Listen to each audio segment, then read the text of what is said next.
國資與巨頭相加持，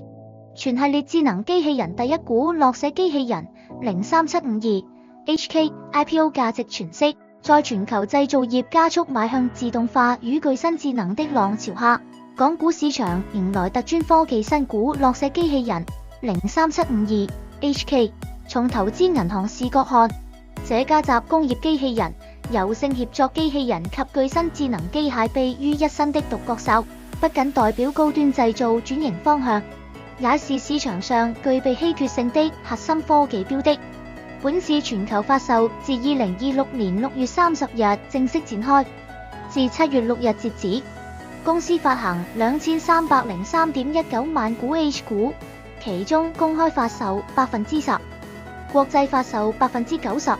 發售價為每股38.00港元，每手100股，最低入場費約3838.32港元。此次 IPO 募資總額約8.75億港元，主要用於提升研發實力、拓展海外網絡及優化產能效率。公司預期於7月8日公分配結果，並於7月9日正式掛牌交易。上市由中金公司與國泰君安國際聯席保薦，無論是機構背書還是未來的護盤力，均屬於頂級配置。樂寫機器人的經營模式以自研核心技術平台為基礎，涵蓋控制器研發、整機製造到垂直行業解決方案。樂寫是國內極少數能同時實現工業與協作機器人年產量均超1000台的本土企業。自2023年至2025年，公司年收入分別達2.67億、3.25億及5.21億元人民幣，展現出強勁的爆發式增長。這得益於其成功打入頂級製造業供應鏈，全球服務客戶超1000家，客戶矩陣包括小米、歌爾股份、法雷沃、福田康明斯等行業巨頭。核心優勢在於技術壁壘與國家級資本背書。公司在 IPO 前已獲國家製造業轉型升級基金持股9.67%，為長期發展提供了強大的政策防禦。作為全球具新智能機械臂前5大供應商，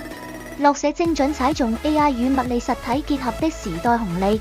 隨住未來智能機器人需求爆發，加大研發投入，有望擴大控制與感知領域的領先優勢。同時，其國際化步伐正在加快。2025年海外收入達4660萬元，全球化將成為推動其估值上移的第二增長曲線。然而，潛在風險與缺點同樣明顯。首先是市場競爭激烈。2025年按收入計，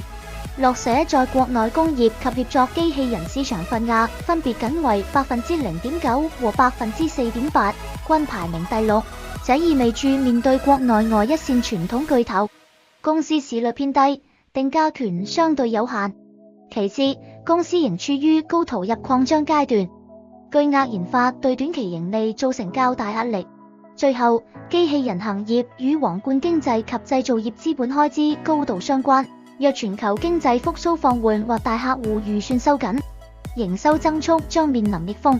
綜合考量，投行認為樂寫機器人具備顯著的中長期投資價值，38.00港元的定價對應其高成長營收與18C 將特專科技定位，屬於合理的市場切入點。配合頂級投行保薦與綠牌機制，首日破發風險可控，是一隻值得參與認購的新股。不過因近期市場波動，不建議用高的孖展方式放大風險，建議取穩健的現金認購策略。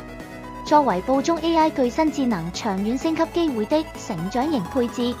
在上市後的2級市場投資策略上，投資者應保持靈活應對。若上市首日出現顯著日價，短線可逢高鎖定離讓，長線投資者則可取分批月供分段吸納策略，以攤低成本，待該股未來被納入衍生工具名單。期權市場流動性成熟後，利用沽出認沽期權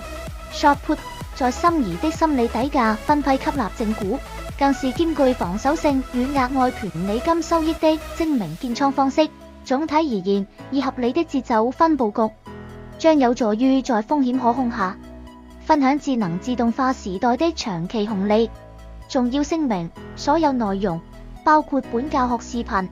絕不構成任何投資意見或購買任何股票及金融產品的特定推薦意見及或不構成任何遊說或邀約，以購買、出售或以其他方式交易任何證券、期貨、期權或其他金融工具或其他產品。內容亦並非就任何個別投資者的特定投資目標、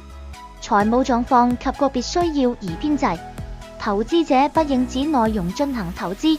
本網站包含的所有內容、資訊，並不針對任何特定的投資目標、財務狀況以及可能使用或接收該內容的特定人員的特定需求。在作出任何投資決定前，投資者應考慮各種金融產品的個別特點、個人的投資目標、可承受的風險程度及其他因素，並適當地尋求獨立的財務及專業意見。希望你們喜歡今天的影片，然後別忘記幫我的影片按讚。如果還沒訂閱我的頻道，快訂閱吧。如果喜歡我的影片，請給我一個 like 和 share 一個哦。也別忘記訂閱我的頻道，你的一個小小讚好，給了我一個大大的鼓勵，謝謝，下次見。